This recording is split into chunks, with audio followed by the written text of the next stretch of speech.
So you think you know Ferrari? You know, the screaming engines, that iconic red paint?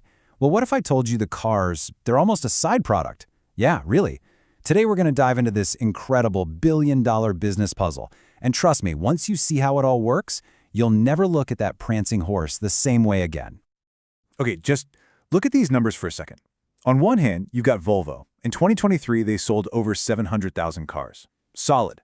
Then you have Ferrari, selling just under 14,000. That is, what, 52 times fewer cars? So you'd think their profit would be tiny, right? Wrong. Look at that operating profit. It's basically the same.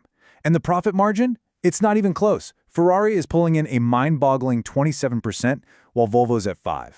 This right here, this is the whole mystery. So that leads us to the big question, the one we're here to answer. How in the world can a company that sells 52 times fewer cars be just as profitable? The answer? Well, it's where you find the absolute genius of the Ferrari brand. All right, so here's the very first piece of the puzzle, and it's a big one. You have to completely change how you think about Ferrari. You have to stop seeing it as a car company, because honestly, it really isn't. And hey, don't just take my word for it. This comes straight from the top. The CEO of Ferrari himself said it perfectly. He said, "We are a luxury company that is also doing cars." Let that sink in. That one sentence is everything. They don't see themselves competing with Ford or even Porsche. They're playing in the same sandbox as Hermes or Chanel, these titans of luxury, where what you're really buying isn't a product, it's exclusivity. So what does that actually mean? It means their entire business model is flipped completely upside down. A normal car maker, think Volvo, their whole game is about volume. Sell more cars, make more money. Simple. But Ferrari, they do the exact opposite. Their goal isn't volume, it's exclusivity. Total, absolute exclusivity. And that's what lets them charge these insane prices. They're not just playing a different game, they're on a completely different planet. Okay, so if exclusivity is the goal, how do you actually do that? How do you keep it so special? Well, that brings us to the real secret sauce in their strategy, something they've perfected for decades. It's the art of scarcity. And this idea, it's not some newfangled marketing trick. This goes all the way back to the man himself, Enzo Ferrari. His core philosophy was to always deliver one car less than the market demands. Think about that. He intentionally created a situation where there are never enough cars to go around. It guarantees that demand is always higher than supply, creating this constant state of desire, this permanent waiting list of people dying to get their hands on one. And if you want to see just how serious they are about this, look at how you buy one of their top-tier cars. You literally can't just show up with $1 million and say, "I'll take one." You have to earn the right to buy one. Ferrari keeps score. They track your purchase history, whether you show up to their exclusive events, everything. Only their most loyal, most dedicated customers get that golden ticket, an invitation to spend their money. It's not a sale, it's an audition. So this whole strategy of scarcity and being a luxury brand, does it actually work? What does it look like on the bottom line? Well, it leads to a kind of profitability that is just unheard of in the car industry. Just look at this graph. It tells the whole story. You see Ferrari way up there with a 27% profit margin. 27%. Now look at the median for the entire auto industry. It's less than 8.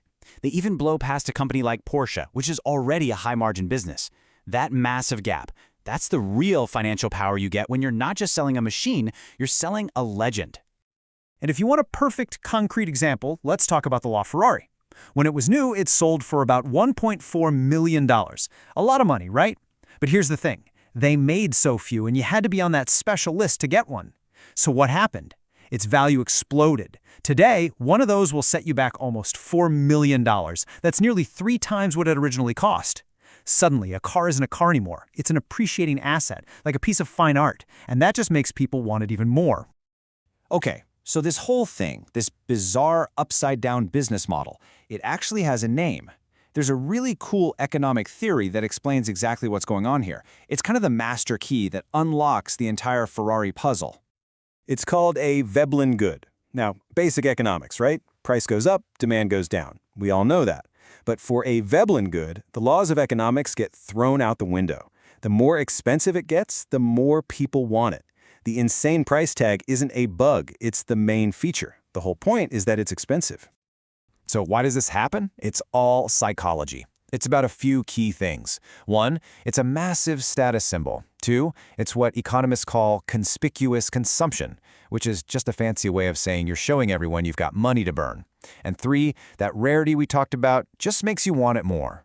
Owning a Ferrari isn't about getting from A to B. It's a declaration. It says you're a member of a tiny, elite club that most people can't get into. But is this whole thing foolproof? Is this perfectly crafted image invincible? Well, maybe not. There's one little area where the whole legacy might be a bit fragile. Think about it. So much of the Ferrari magic comes from the racetrack. The brand is Formula One. But here's the potential crack in that shiny red armor. Their F1 team hasn't won a big championship since 2008. That's a long time. Now, for the moment, it doesn't seem to be hurting car sales at all. But it does make you wonder, if that legendary on-track winning fades into memory, can the mystique they sell off the track really last forever? So when you put it all together, the engineered scarcity, the weird economics, the psychology of desire, it becomes pretty clear that the actual car is only a small piece of what you're buying. Which really leaves us with just one big question to think about. Is Ferrari actually in the business of selling cars? Or are they in the much more profitable business of selling the dream of becoming one of the very few people on Earth who gets to own one?